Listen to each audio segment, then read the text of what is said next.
The first, what I want to tell you is these individuals sleep all day and are up all night. All 13 of the victims, including the defendants, typically go to sleep around 4 or 5 in the morning, sleep all day, and then be up all through the night. The victims report that as a punishment, starting many years ago, they began to be tied up. First with ropes. One victim at one point was tied up and hog-tied. And then when that victim was able to escape the ropes, these defendants eventually began using chains and padlocks to chain up the victims to their beds. These, as I said, these were a form of punishment meted out on these children and these adults. These punishments would last for weeks or even months at a time. The evidence is that 3 victims were chained up at the time the police first knocked on the door at the home in Paris. The defendants were able to get 2 of the victims unchained before the police actually entered.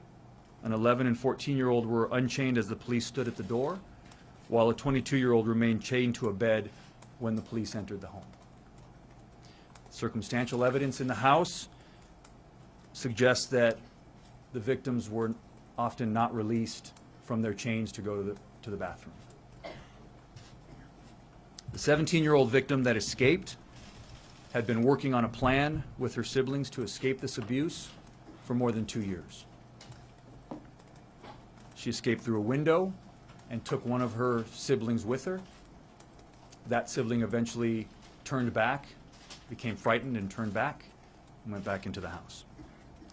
The neglect and abuse started when the family lived in the Fort Worth area of Texas, with the parents at one point living apart from most of the children and dropping off food from time to time.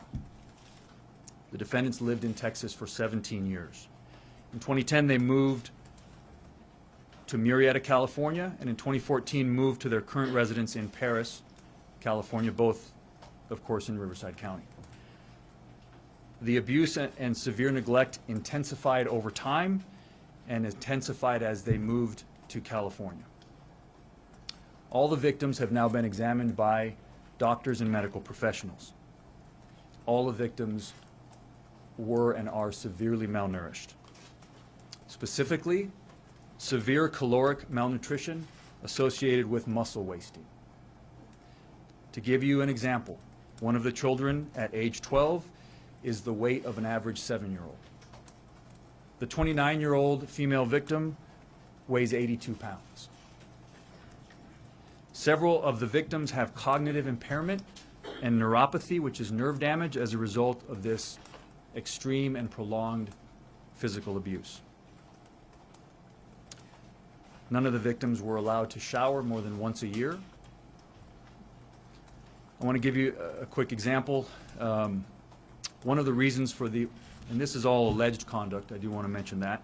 One of the reasons for these punishments of being chained up to a bed were that, and by the way, the punishments included frequent beatings and even strangulation. One of the reasons for the punishments were if the children were found to wash their hands above the wrist area, they were accused of playing in the water, and they would be chained up. None of the victims have seen a doctor in more than 4 years. None of the victims have ever seen a dentist. The children were, when they were not chained up, locked in different rooms and fed very little on a schedule.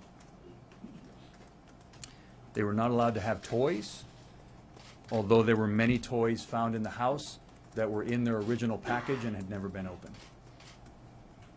Supposedly homeschooled, the children lack a basic knowledge of life. Many of the children didn't know what a police officer was. The 17-year-old, when asked if there was medication or pills in the home, didn't know what medication or pills were. About the only thing the children were allowed to do in their rooms or chained up was to write in journals We now have recovered those journals, hundreds of them, and we are combing through them for evidence. One other thing, the parents would apparently buy food for themselves and not allow the children to eat it. They would buy food, including pies, apple pies, pumpkin pies, leave it on the counter, let the children look at it, but not eat the food. It's a very complex case. It's important that we gather and analyze this evidence. Based on the information I've shared with you today, it's my hope that members of the public will come forward with any information about this family or these crimes that could aid us in this ongoing investigation and case. If anyone out there has additional information, please call Senior Investigator Wade Walsvik at 951-955-5400.